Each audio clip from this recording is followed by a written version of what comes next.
Ceux qui font Monaco sont au micro. Je suis Geneviève Berthy et bienvenue dans le podcast de Monaco Info.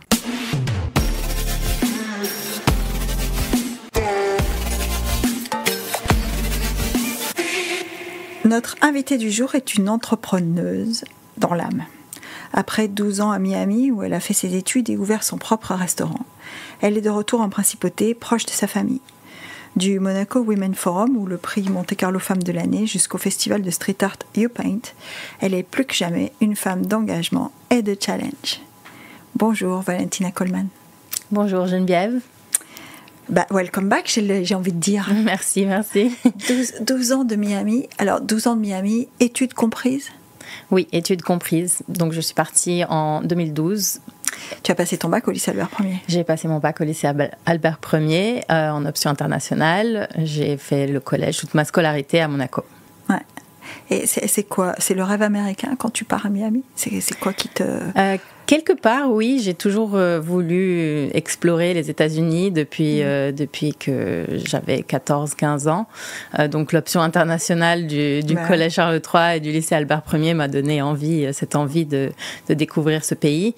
Pourquoi pas l'Angleterre ? Bon, les États-Unis, c'est les séries, les films, C'était sur etc. le campus de Dade ou de Miami Non, c'était University? Florida International University. Okay. Oui, c'était FIU, qui a toujours d'ailleurs un partenariat avec Schema Business School à Sophia Antipolis. Donc, j'ai commencé là-bas les deux premières années. Ensuite, j'ai transféré à Miami, à FIU. On a souvent l'habitude de dire Miami, c'est un peu... Il y a un peu de la culture Monaco quelque part, parce que c'est un melting pot, un peu comme Monaco. C'est un pluri-influence, c'est cosmopolite, c'est... Oui, tout à fait. C'est plurireligieux.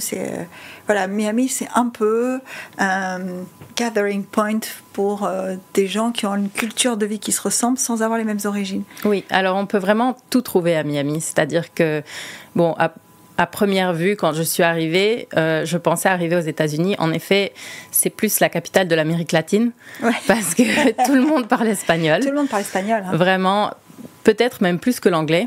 Il y a encore des gens aujourd'hui qui ne parlent pas un mot d'anglais et qui vivent à Miami depuis plus de 20 ans. Donc, c'est vraiment énormément de nationalités d'Amérique latine. Et il y a beaucoup d'Américains, de Floridiens, qui parlent espagnol. Oui, qui sont anglophones au départ, mais qui parlent espagnol. C'est vraiment nécessaire, l'espagnol, là-bas. Donc, évidemment, j'ai dû apprendre Tu ne parlais pas du tout ? Non, parce que j'avais fait allemand ici. Ah ouais. Donc, ça ne m'a pas trop servi à Miami. Claire. Donc, une fois arrivée là-bas, après quelques années, j'ai appris l'espagnol. Ouais. Et malheureusement... presque oublié l'allemand, mais en ne le pratiquant pas. Ouais. Mais bon, ça fait quand même 4 langues, donc... 4 langues, c'est bien. Oui. Ouais. Donc après les études, il y a une aventure d'entrepreneuriat, puisque tu ouvres ton restaurant là-bas. Parce que tu décides... Bon, c'est vrai que quand on connaît Miami, on s'imagine que tout ce qui est entertainment, tout ce qui est nightlife, tout ce qui est... bites and cocktails, évidemment. Hein. L'idée vient commencer une opportunité ou c'est... Alors, à la fin de mes études, j'ai pas tout de suite ouvert le restaurant. Ouais. Je me suis un petit peu cherchée parce que j'ai étudié donc International Business en ne sachant pas vraiment quelle direction je voulais prendre à la fin de mes études. Donc, j'ai travaillé par exemple pour l'agence Barnes à Miami, donc dans l'immobilier. Ensuite, j'ai travaillé pour une avocate d'immigration où j'ai appris à faire toutes sortes de visas et de cartes vertes. Voilà. Ça, c'est bien, ça. Donc, ça m'a été très, très précieux. Et pendant tout ce temps, en fait, j'ai gardé en mémoire le moment où je suis arrivée à Miami. Ce qui m'a le plus marqué, c'était la nourriture. Ah ouais. Donc, le changement complet d'alimentation en venant d'ici à là-bas, ça m'a vraiment choquée. Et je savais pas trop quoi manger, tout m'avait l'air un peu faux, un peu fake. Les légumes, les fruits, enfin ici on mange très bien, donc c'est peut-être ça aussi. C'est pas qu'on mange pas bien là-bas, c'est que ici on a une qualité qui est peut-être supérieure. Une qualité vraiment nettement supérieure. Et encore au jour d'aujourd'hui, malgré les progrès, et les efforts qu'ils font, mais c'est quand même pas comparable. Donc une fois arrivée là-bas, j'ai j'ai vraiment du mal à m'adapter à l'alimentation. Et j'ai toujours gardé cette idée en tête de me dire, j'aimerais bien ouvrir un petit café, un healthy store, comme on a ici, des bars à salade, où on peut bien manger. Et donc, après m'être cherché un petit peu, je me suis dit, pourquoi pas me lancer et croire en mon projet. Donc, j'ai trouvé un tout petit endroit à côté de l'Université de Miami, donc à Coral Gables. Et j'ai ouvert mon restaurant où j'avais 6 tables à l'intérieur et 4 tables à l'extérieur. Donc, c'était vraiment petit, mais c'était un petit salad bar organique, healthy, où je faisais des smoothies, des avocados toast. Et puis, au fur et à mesure, j'ai développé le menu, agrandi. J'ai commencé à faire des pâtes et des sandwichs aussi. Parce que, bon, c'est vrai que les Américains, les Américains et les Latins, n'étaient pas vraiment habitués à ce genre de nourriture. Donc, parfois, j'avais des gens qui rentraient qui demandaient un burger. Mais évidemment, je ne vais pas te faire un burger. Non. Mais bon, j'ai quand même intégré d'autres plats et d'autres aliments qui étaient en grande demande. Par exemple, les acai bowls. Je ne sais pas si c'est populaire ici. Mais voilà, là-bas, c'était vraiment le truc que tout le monde demandait. Donc, j'ai commencé à en faire aussi. Qu'est-ce que tu retiens de cette expérience ? Parce que raconter comme ça a l'air sympa, mais ça a dû être beaucoup de travail, beaucoup d'investissement personnel, beaucoup de disponibilité, beaucoup d'adaptation, beaucoup de stress aussi peut-être. Beaucoup de tout. Donc, comme je dis souvent, j'ai eu le restaurant pendant 5 ans. Et ma vie, c'était mon restaurant pendant 5 ans. Donc, j'avais le temps de rien faire. J'avais à peine le temps de prendre une semaine au bout de 2 ans, je crois, pour revenir à Monaco pour voir mes parents. Donc, c'était vraiment un investissement total, mental, physique, financier. C'était vraiment tout. Et qu'est-ce que je retiens ? C'est l'entrepreneuriat à l'américaine, ça aussi, hein ? Oui. Il n'y a pas beaucoup de place pour autre chose, quoi. Il faut que ça marche, en fait. C'était ça dans ma tête tout le temps. Il faut que ça marche. Il faut que je trouve la façon de faire de ce projet un succès. Donc, évidemment, bon, quand j'ai ouvert le restaurant, j'avais 24 ans. Donc, j'étais très, très jeune. Et j'avais un peu aucune idée de ce que je faisais. Donc j'ai appris au fur et à mesure. C'est pour ça que tu l'as fait, en fait. Oui. Parce que si tu avais su, peut-être que tu ne serais pas lancée là-dedans. Exactement. Alors, je ne le regrette absolument pas. Est-ce que je le referai plus tard dans le futur? Parfois, on me demande, est-ce que tu vas réouvrir un restaurant à Monaco? Non, absolument pas. Mais c'était une expérience. C'est peut-être l'expérience qui m'a rendu la personne que je suis aujourd'hui. Parce que il faut une ténacité incroyable et surtout en n'ayant pas de support de famille là-bas ou de quelqu'un d'autre sur qui compter ou de partenaire dans le projet. C'était vraiment... oui, parce que tu te lances seule, tu fais ça sans associé. Oui, j'ai fait ça toute seule. Donc c'était beaucoup de travail, énormément de travail et parfois difficile même psychologiquement parce que bon, c'est un gros projet, beaucoup d'employés à gérer, beaucoup de problèmes aussi. Et puis, il y a eu Covid. Donc, c'est ça. Est-ce que ça a fermé la Floride pendant le Covid ? Ça a fermé, comparé à ici, c'était une rigolade.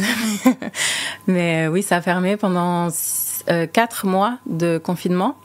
Donc pendant ces 4 mois, j'ai continué à travailler quand même avec le restaurant en faisant des plans personnalisés pour les personnes chez elles. Donc j'allais au restaurant le matin très tôt, je cuisinais, puis j'allais livrer les repas chaque jour.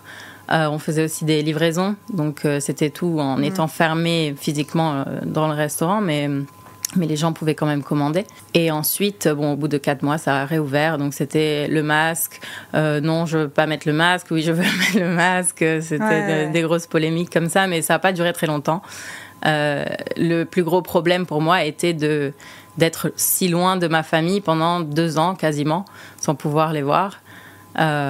Donc ça, c'est là vraiment où je me suis dit, bon, qu'est-ce que je veux faire dans le futur ? Est-ce que je me vois vraiment rester là-bas ? Est-ce que tu avais une carte verte ? Non, j'ai toujours eu des visas. D'accord. Donc, c'est ça qui m'a permis d'ouvrir... Enfin, le resto... en ouvrant le restaurant, ça m'a permis d'avoir des visas. Ouais. Voilà, exactement. Ouais. Ouais. Mais pas la carte verte, donc. Non. Ça, c'est très difficile de l'obtenir. Via le travail, c'est très difficile. On peut l'obtenir en investissant beaucoup d'argent. Ça prend du temps. Il faut faire des dossiers avec plein de documents. Ouais. Mais c'est possible, oui, ou bien en se mariant. Ah oui. Voilà. Et alors ça, c'était pas à l'ordre du jour, c'est ça ? Non, pas pour l'instant. Non, mais il n'y a pas de... Au contraire, est-ce que... Alors je pose la question comme ça, mais est-ce que tu n'as pas l'impression quand même que vous vivez un petit peu plus tard ? C'est-à-dire votre vie personnelle est peut-être un peu plus repoussée que pour les générations précédentes, non ? Oui, tout à fait. Je vois des amis maintenant qui ont mon âge, avec qui j'ai grandi, qui commencent à avoir des enfants. Qui commencent seulement. Qui commencent maintenant, donc à 30, 32 ans. Il y en a très peu qui en ont eu avant, dans la vingtaine, vraiment peut-être une. Ouais, c'est 1%, c'est 2%, c'est un petit pourcentage. Ouais. Donc c'est vrai que la vie professionnelle, mais c'est un peu aussi... J'ai envie de dire ce que nos parents nous ont poussé à faire, enfin, en tout cas de mon côté, ils nous ont toujours poussé à étudier, à explorer différents secteurs, à faire des stages. Oui, parce que toi, tu as une maman qui travaille, qui travaille depuis toujours. Que tu connais très bien.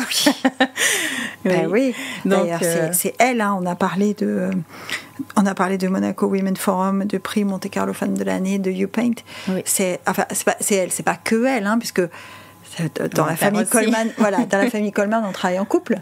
Oui. Hein, c'est toujours. Alberto et Cinzia, ou Cinzia et Alberto, c'est pas... Toujours. Voilà, toujours. Donc, peut-être que tu as eu un exemple aussi. Parce que, est-ce qu'elle a toujours beaucoup travaillé ? Oui, toujours, depuis qu'on est né. Et elle a très bien concilié sa vie professionnelle et sa vie de maman, parce qu'elle a toujours été présente pour nous. Et elle travaillait quand même énormément. Donc, son travail de journaliste lui permettait de faire ses propres heures, mais elle a toujours énormément travaillé. Elle a toujours été très investie dans tout ce qui se passait dans la principauté, les événements, et puis engagée avec les événements qu'elle a créés, son journal, le prix Monte Carlo Femme de l'année, le forum maintenant. C'est très... Donc c'est vraiment, mes parents, c'est le meilleur exemple que j'ai pu avoir dans ma vie. Et c'est ça que tu choisis de faire. Tu dis, je rentre et je vais m'occuper de tout ça. Enfin, je retourne à Monaco, parce que est-ce que quand on a passé 12 ans à Miami et qu'on a à peine 30 ans, est-ce qu'on se sent toujours à la maison à Monaco ? Alors oui, j'avais un peu peur quand même de rentrer, parce que j'avais peur de me sentir à l'étroit, on va dire. Mais finalement, depuis que je suis revenue il y a à peine un mois et demi, je me sens comme si le temps n'avait pas passé, en fait. C'est vrai ? Oui. On retrouve ces marques facilement ? Oui, je trouve que oui. C'est bon, évidemment, j'ai beaucoup d'amis maintenant qui sont partis aussi, donc c'est un peu différent au niveau social, on va dire. Mais c'est vrai que je me sens paisible, voilà. Je trouve que c'est le bon mot. Parce que Miami, quand même, c'est une ville très grande, et c'est devenu vraiment stressant à la fin. C'est vrai. De vivre là-bas avec la foule et... Tu vivais à Coral Gables ou pas ? Non, dernièrement, j'habitais vers Downtown. Donc, c'est vraiment là où il y a tous les événements, les bars, les boîtes de nuit, les restaurants. Donc, c'est beaucoup d'énergie. Et je ressentissais vraiment le besoin non seulement de me rapprocher de ma famille, mais aussi de retrouver un style de vie un peu plus stable, on a l'image des Floridiens qui font leur footing tous les matins. Alors tout le monde n'habite pas South Beach, donc ça c'est sûr, mais c'est quand même au niveau climat, au niveau ambiance de vie, Miami c'est pas New York non plus, quoi. Non, c'est vraiment c'est complètement autre chose que New York. C'est beaucoup plus relaxant. Ça peut être relaxant d'un côté, parce que bon, la plage, le soleil, etc. Mais après, comme j'ai dit tout à l'heure, on peut tous trouver quelque chose à Miami. On peut tous trouver ce que l'on recherche à Miami. C'est-à-dire, quand je suis arrivée, j'ai trouvé un groupe de Français francophones, d'amis. Mais bon, si on est d'Amérique latine, on va trouver un groupe d'Amérique latine. Si on aime faire du yoga et être zen et vivre une vie très simple, on peut trouver ça à Miami. Si on aime faire la fête, on trouve ça très facilement. Donc il y a vraiment de tout. Alors justement, parlons de ce retour, le fait de revenir, enfin ou en tout cas de choisir de revenir en Europe, parce que Monaco, c'est pas seulement par rapport à Miami, c'est pas seulement la maison, c'est aussi l'Europe. Ouais. Tu disais, je me sens très à l'aise, etc. Est-ce qu'il y a une vraie différence entre la culture des États-Unis d'aujourd'hui et la culture européenne, selon toi ? Je trouve que oui. Plutôt, je dirais, du côté interpersonnel. Ouais. Comment on se comporte avec les autres. Voilà, exactement.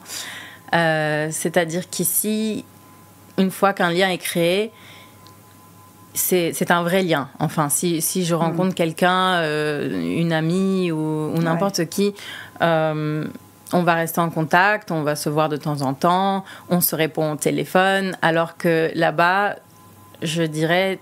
Bon, faut pas généraliser non plus, mais c'est plus difficile de créer des vrais liens avec les gens. Donc, par exemple, devant la personne, ils vont dire c'est génial, oui, on se voit, t'es ma meilleure amie.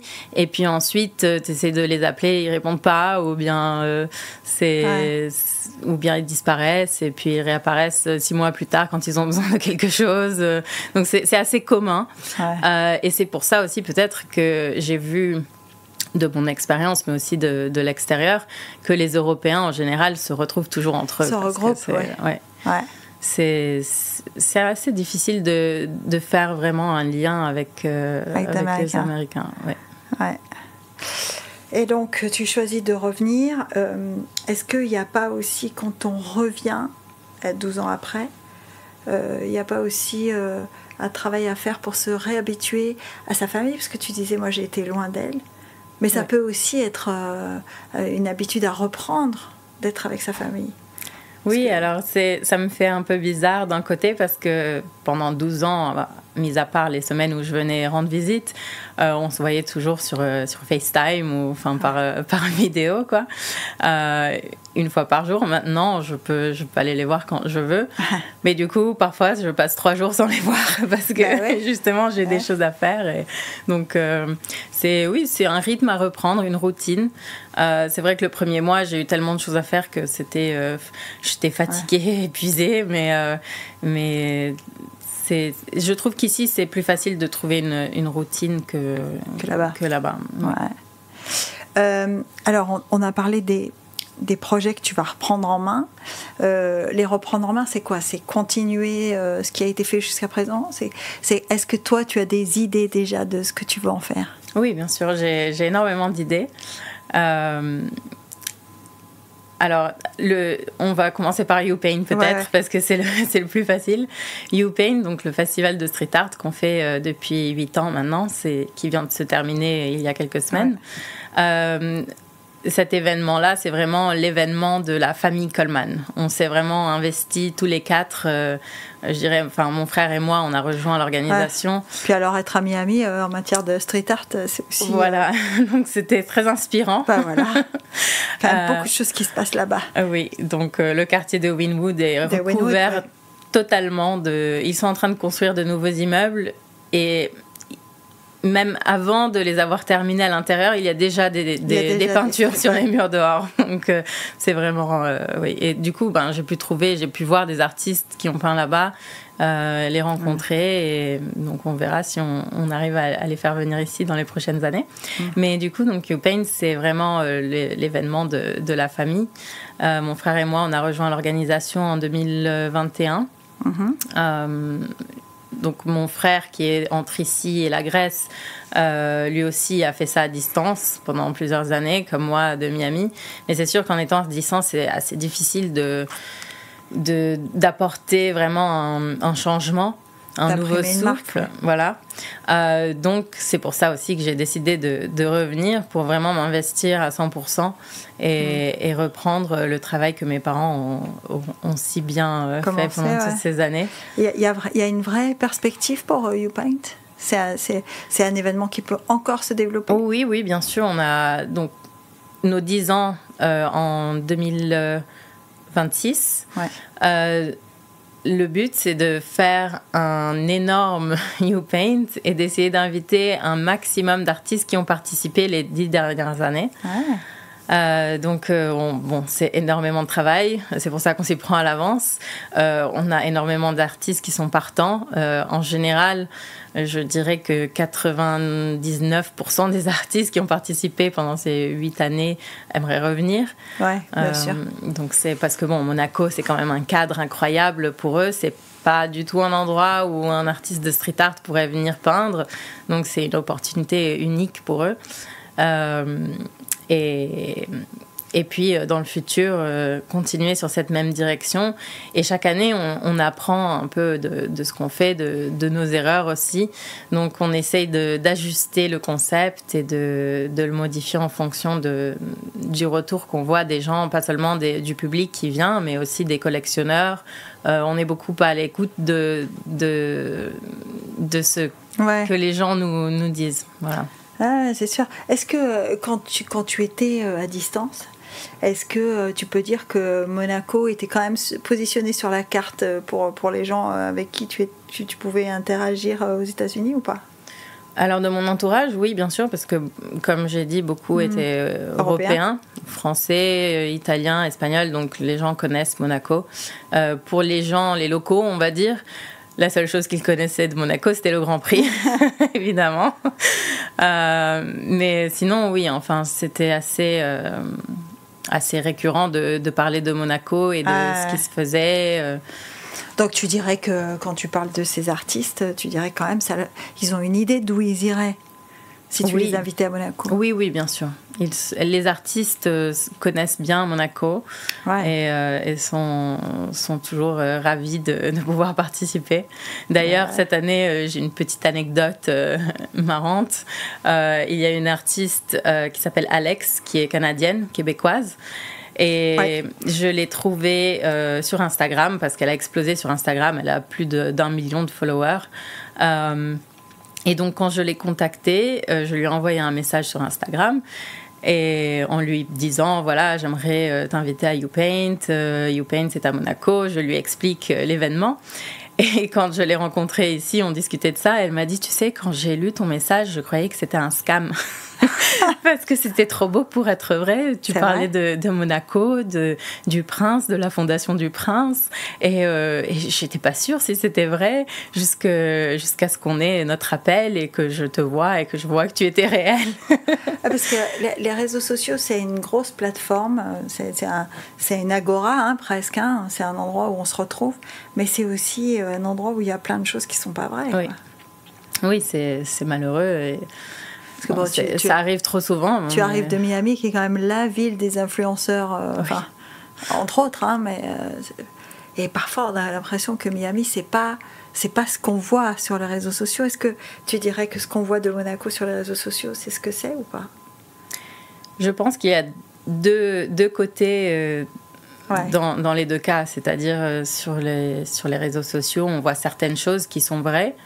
Mais ensuite, il y a toute une autre facette de la ville qui n'est pas montrée sur les réseaux sociaux. Donc, par exemple, Monaco, c'est toujours les voitures, le Grand Prix, le luxe. Mais c'est vrai qu'en grandissant ici et en ayant habité ici pendant des années, Monaco, c'est pas du tout seulement ça. C'est beaucoup plus. Monaco, c'est engagé, c'est l'environnement. Enfin, il se passe tellement de choses qui n'ont rien à voir avec le luxe, que les gens ne savent pas forcément. Et c'est pour ça aussi qu'on a créé, que ma mère et mes parents ont créé ces événements pour essayer de donner un nouveau... résonance, voilà. Alors, parlons des deux autres. Le Monaco Women Forum, enfin le forum et le prix Monte Carlo Femme de l'année.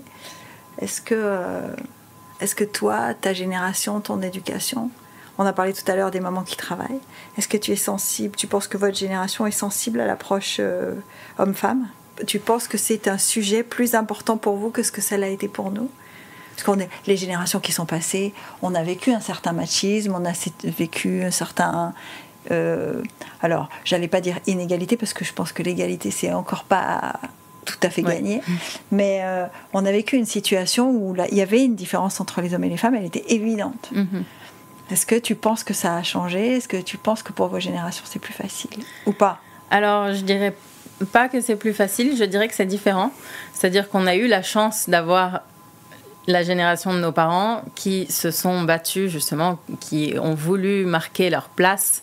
Oui, c'est peut-être l'idée de Cinzia quand elle crée ça. Voilà, de s'affirmer et de demander plus de respect ou une place plus importante dans les différents secteurs.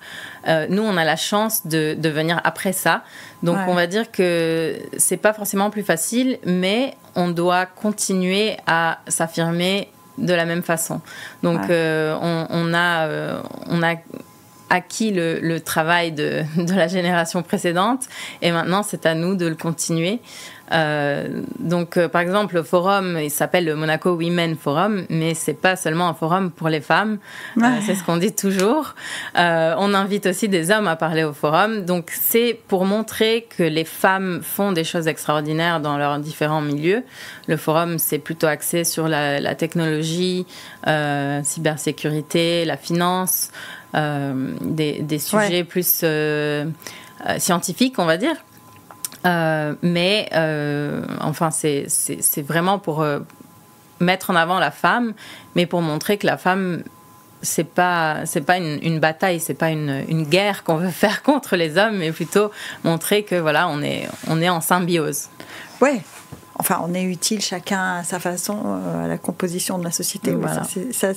Ça, c'est sûr. Est-ce que pour toi, c'était un sujet quand tu as grandi? Est-ce que tu as senti que tu étais sensible à cette cause de la femme? Oui, bien sûr. Alors, je me rappelle, par exemple, à l'école, ici, on nous disait toujours même les filles peuvent devenir des astronautes, même les filles peuvent faire ci, même les filles peuvent faire ça. Donc, ça a toujours été un sujet assez récurrent en grandissant.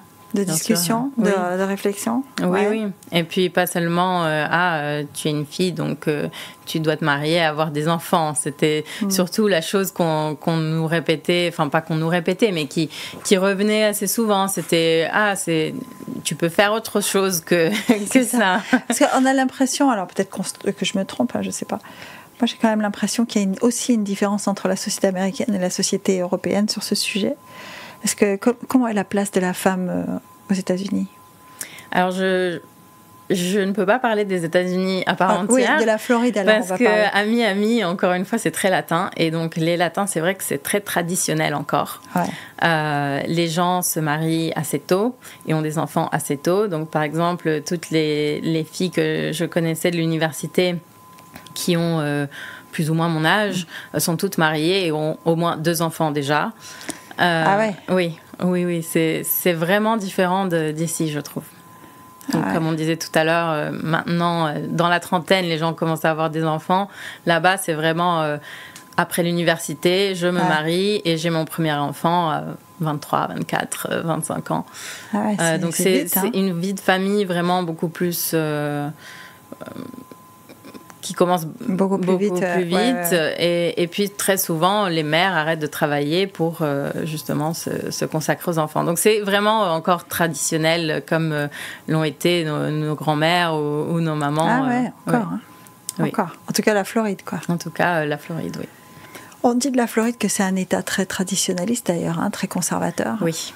C'est bizarre parce que c'est un peu paradoxal avec l'idée qu'on se fait de Miami, qui est la ville de tous les possibles, où on peut devenir ce qu'on veut. Voilà.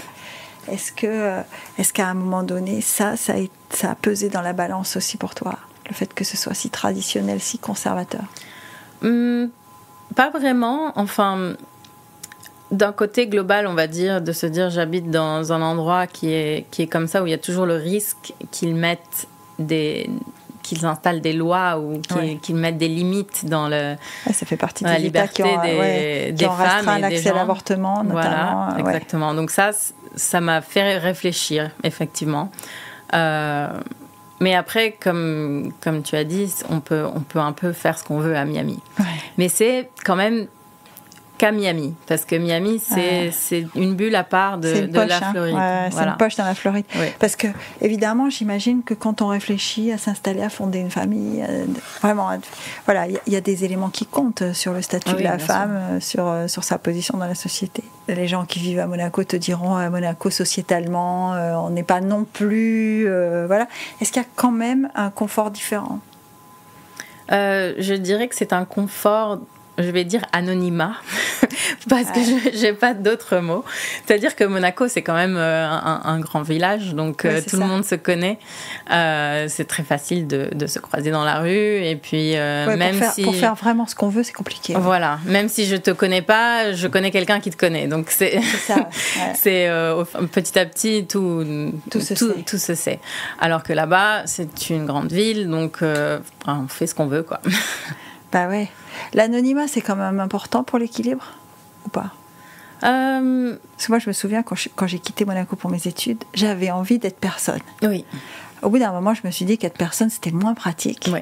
Mais au début, j'avais vraiment envie d'être personne. Tu as senti ça ou pas ? Oui. Oui, tout à fait. Quand je suis arrivée, quand je suis partie d'ici, j'avais qu'une envie, c'était d'être loin et d'être inconnue. Donc... mais voilà, pareil. Tu sentais ce poids du village, en fait. Oui, je sentais vraiment le fait que j'avais fait un peu... Je sentais à l'époque que j'avais fait le tour ici et j'avais envie de découvrir autre chose. Après, c'est sûr que c'est normal à 18 ans de vouloir voir autre chose aussi. C'est sûr. Mais oui, j'ai eu ce même ressenti. Parce que la famille Coleman, c'est une famille... alors, peut-être que les gens qui ne connaissent pas ne savent pas, mais parce que le nom ne l'indique pas, mais c'est une famille italienne. Oui, on est italien. C'est italien. Donc toute la famille du côté de ma mère et de mon père. Le nom vient du nord de l'Italie, proche de l'Autriche. Donc c'était épelé différemment à l'époque. Mais d'ailleurs, mon nom de famille a toujours été un peu traître à l'école parce que tout le monde pensait que je parlais anglais quand j'étais petite, alors que pas du tout. Mais oui, donc nous sommes italiens et mes parents sont à Monaco depuis 42 ans ou plus, je pense. Mais du coup, ce que je veux dire quand je dis ça, c'est que dans ce village qui est Monaco, il y a aussi le village italien. Parce qu'il y a aussi une communauté italienne particulièrement regroupée, quoi. Très grande, oui. Oui. C'est ça. Donc, est-ce que en grandissant, tu te sentais d'abord italienne, c'est quoi si tu devais dire je suis, tu dirais quoi ? Parce que des Italiens qui vivent expatriés, puisque toi tu as grandi expatrié en fait. Donc que tu sois à Monaco ou que tu sois à Miami, tu es expatrié. Oui. Et pourtant, c'est où chez toi ? Chez moi, c'est ici, bien sûr. La maison, c'est Monaco. Ah ouais. Alors, la question de je m'identifie italienne ou ça a toujours été une question très difficile pour moi. Justement, quand je suis arrivée à Miami et qu'on me posait la question « Where are you from ?», je devais toujours tout expliquer. Alors, je suis italienne, mais je suis née et j'ai grandi à Monaco.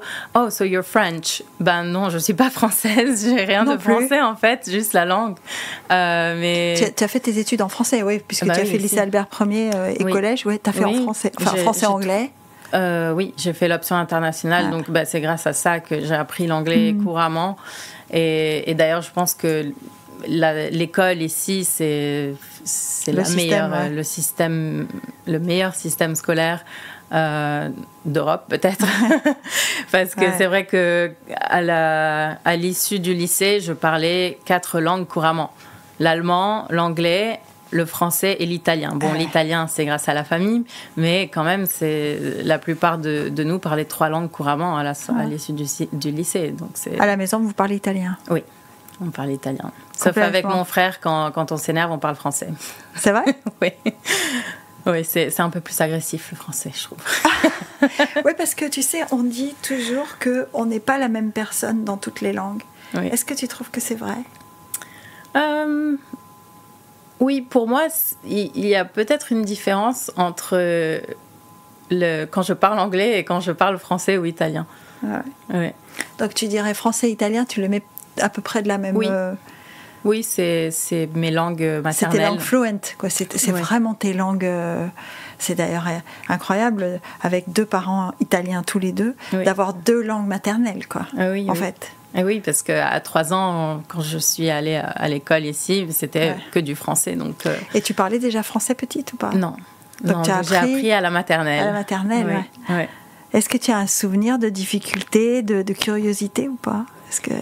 Pas de difficulté, non. Je pense que quand on est petit, on apprend tellement facilement, on se rend même pas compte parce qu'on n'a aucune honte de se tromper. Donc, par contre, j'ai le souvenir que ma première amie en maternelle, elle non plus parlait pas français, elle parlait que anglais. Ça devait être facile. On est devenus meilleures amies. Donc ça, c'était un souvenir que je garderai de la maternelle, c'est elle. Et comment on fait alors pour garder dans sa vie des gens quand on passe beaucoup de temps à Monaco, beaucoup de temps à Miami? Est-ce que tu as quand même réussi à faire des traits d'union? Est-ce qu'il y a des gens qui sont restés de Monaco et de Miami dans ta vie? Oui, bien sûr. Bon, malheureusement, pas tous. Avec le temps, c'est difficile de garder le contact. Mais oui, j'ai gardé des amis ici et j'ai encore beaucoup d'amis qui sont à Miami, qui j'espère viendront connaître Monaco, qui ne sont pas encore venus. Tu penses que tu y retourneras? Oui, eh bien, je vais y retourner en juillet d'ailleurs, donc dans pas très longtemps. Oui, parce que j'ai mon compagnon qui est là-bas, donc qui va sûrement venir me rejoindre ici. Mais puis j'ai quand même encore des... Il est italien? Non, il est du Honduras. Ah bah oui, c'est Miami, ça. Voilà. Ouais, c'est ça. Non, c'est très difficile de trouver de vrais Américains à Miami. C'est vrai, c'est très difficile, ça c'est vrai. Oui. On parlait des challenges tout à l'heure du Monaco Women Forum et du prix Femme de l'année et de YouPaint. Comment est-ce que tu vois ton rôle dans ces organisations-là? Parce que j'imagine que si tu es à Monaco, c'est pour prendre une part plus active que ce que tu prenais jusqu'à présent. Oui, exactement. Donc, mon retour à Monaco, c'est pas seulement pour me rapprocher de ma famille, mais aussi pour reprendre ces événements que mes parents ont créés il y a entre 8 et 12 ans. Notamment donc, le prix Monte Carlo Femme de l'année et le Monaco Women Forum, qui, à mon avis, sont ceux qui ont le plus de potentiel. Le prix Monte Carlo Femme de l'année est quand même est déjà très bien établi à Monaco. Ça fait 12 ans. Le Monaco Women Forum, je le considère un peu comme mon futur bébé, on va dire. C'est là où je vois le plus de potentiel de développement. Donc ça fait quand même 7 ans. C'est la 8e année, l'année prochaine, qu'on fera le forum. Et au jour d'aujourd'hui, donc, c'est un forum annuel, c'est-à-dire que c'est une fois par an, et puis le reste de l'année, il se passe pas grand-chose. Ce que j'aimerais faire, c'est le développer et en faire vraiment un réseau, et créer peut-être des rencontres mensuelles ou bimensuelles, et créer vraiment un réseau de femmes, principalement de Monaco, mais aussi des villes proches de Monaco, et pourquoi pas aussi international. On a une liste de femmes qui ont reçu le prix Monte Carlo Femme de l'année qui est assez longue. On a pas mal de femmes qui ont participé au forum, qui viennent de sociétés et d'organismes très importants. Donc, par exemple, l'année dernière, on a eu la Commission européenne, on a eu des femmes des Nations Unies, des sociétés, mais aussi des grands entrepreneurs. Des entrepreneurs, des entreprises comme PayPal Italie, on a eu la Société Générale. Enfin, on a eu vraiment beaucoup de personnes très intéressantes. Et encore une fois, pas seulement des femmes, mais des hommes aussi.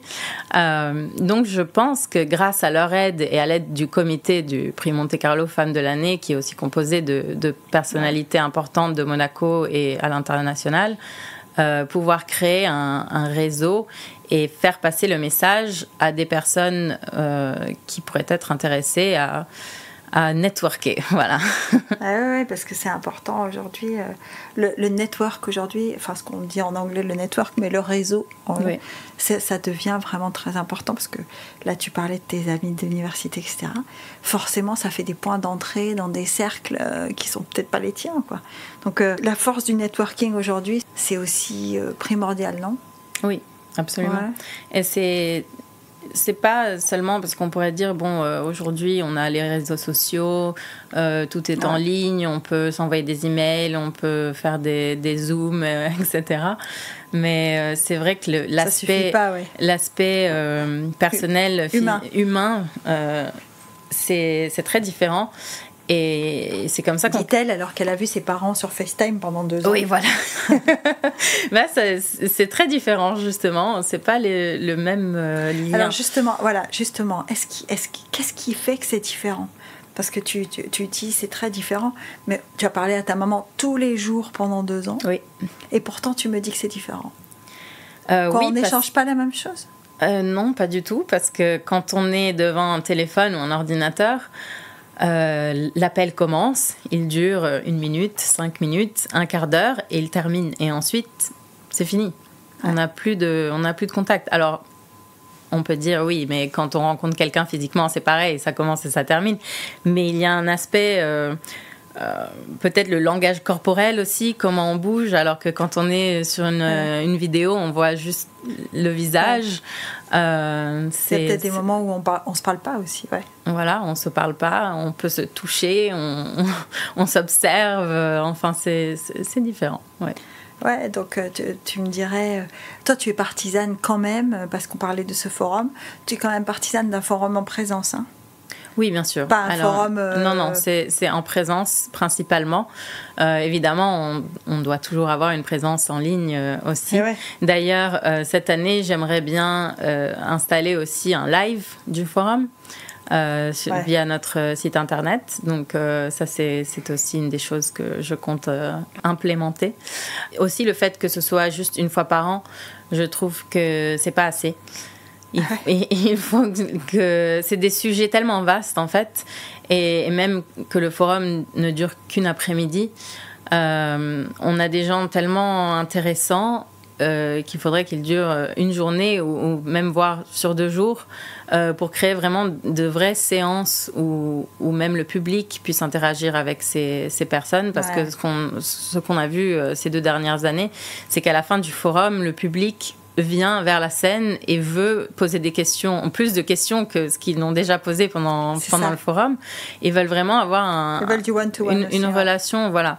Donc le but aussi, c'est de le transformer en vrai événement de networking où nous faisons des séances de présentation, on va dire, où des keynotes, quoi. Voilà, et ensuite faire des tables rondes où les gens peuvent discuter directement avec les intervenants. Et ça va être comment de travailler en famille? Parce que tu viens quand même de travailler 12 ans, enfin pas 12, mais au moins 5. Tu dis j'étais seule aux commandes, etc. Est-ce que tu imagines que travailler en famille, ça va être un petit challenge ou pas? Alors, ça l'a toujours été, mais j'ai l'habitude. c'est pas du tout nouveau.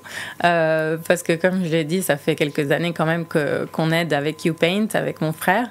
Ce qui va être, on va dire, différent, c'est d'être ici tout le temps. Ouais. Mais j'avais aussi envie de ça. J'avais envie d'être physiquement ici pour faire plus, pour m'investir plus. Et donner un support à mes parents qui n'ont pas eu depuis 12 ans. Enfin, un peu moins, parce que mon frère est parti après moi, mais depuis quand même une dizaine d'années. Mais tu as quand même laissé ton compagnon là-bas? Oui, oui, mais bon, il va venir me rejoindre. Donc, ça, c'est dans les plans. C'était difficile comme choix? Oui, c'était assez difficile. Par peur de prendre la mauvaise décision ou de regretter ma décision. Comme j'ai dit au début, c'était... Est-ce que tu as perdu ton visa ou pas, là? Non, pas encore. Monaco, c'est ma maison, donc je voyais vraiment plus d'intérêt de rester là-bas, d'être aussi loin de tout le monde. Ensuite, plus en détail, j'ai rencontré mon compagnon après avoir pris la décision de revenir ici. Donc, c'est souvent comme ça. Donc, voilà, c'était vraiment pas souvent prévu. Comme ça. Tu passes 12 ans sur place, il se passe rien, et là tu tombes amoureuse au moment où tu décides de partir. Exactement. Oui. C'est comme ça. Mais bon, du coup, c'était une décision que j'ai prise, que j'ai mis, on va dire, 2 ans à prendre au moment de YouPaint 2022. En fait, c'était un peu une claque que je me suis prise en revenant ici. Après avoir vendu le restaurant, fait Covid, etc., je suis arrivée ici pendant YouPaint, où c'était une atmosphère incroyable, tous ces artistes, être en famille. Et je me suis dit, mais qu'est-ce que je fais encore là-bas, en fait ? Parce que j'étais toute seule. Je travaillais comme une folle et je me suis dit mais qu'est-ce que je fais là-bas en fait. Et donc j'ai décidé bon il est temps de rentrer et ça c'était en juin 2022 donc juin 2024 je l'ai fait. Ça a pris 2 ans. C'est pas immédiat, Non, c'est pas immédiat. Oui, parce que j'avais quand même beaucoup de travail encore là-bas et ça n'a pas été une décision facile parce qu'il y a toujours une petite partie qui me disait mais est-ce que tu es sûre, est-ce que tu vas pas regretter de retourner dans la petite Monaco? Mais en fait Monaco c'est seulement petit au niveau de sa surface mais en vrai il y a tellement de choses qui se passent, tellement d'opportunités, c'est vraiment pas petit au final. Tu dirais quoi que tu es curieuse?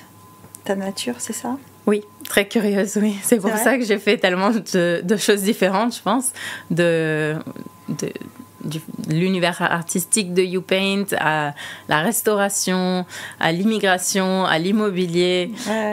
Donc j'ai encore... C'est déjà beaucoup pour quelqu'un qui a à peine 30 ans. Hein. Oui, voilà, donc je me suis bien cherchée, on va dire. Et j'ai toujours essayé de garder quelque chose de chaque chose que j'ai entrepris. Donc l'immobilier, par exemple, j'ai passé ma licence d'agent immobilier en Floride, que j'ai toujours d'ailleurs. Un jour, j'ai décidé d'acheter une maison et de la reconstruire, de la retaper. Donc ça a été un beau projet aussi. Et ça m'a appris le bricolage, ça m'a appris comment gérer des ouvriers. Le restaurant avec le staff, la cuisine. En gros, tu as déjà fait beaucoup de management, beaucoup d'opérationnel, beaucoup de prise de risque, beaucoup de tout, quoi. Voilà, donc l'entrepreneuriat, on va dire, c'est vraiment ce qui me qualifie, je dirais. Multifacette, et puis l'envie de découvrir plus, d'apprendre plus, et de développer ce qui existe déjà, surtout. Alors, c'est ça qu'on te souhaite. Merci. Pour la suite. Oui. Si j'avais une petite baguette magique, là, ce serait quoi ton vœu? Il y en a beaucoup. Mais comme j'ai dit tout à l'heure, mon futur bébé, je le vois comme le Monaco Women Forum. Et j'aimerais vraiment beaucoup que ça devienne un événement international et un événement vraiment reconnu à Monaco qui attire des personnalités et des personnages de l'économie, de la technologie et de la finance qui viennent à Monaco pour se rencontrer et pour échanger entre eux. Donc ça, c'est mon but. Eh bien, écoute, on espère, en tout cas. Et on sera là pour voir. Ah oui. J'espère être de retour et vous raconter de belles choses. Merci Valentina. Merci et welcome back again. Thank you very much. Merci.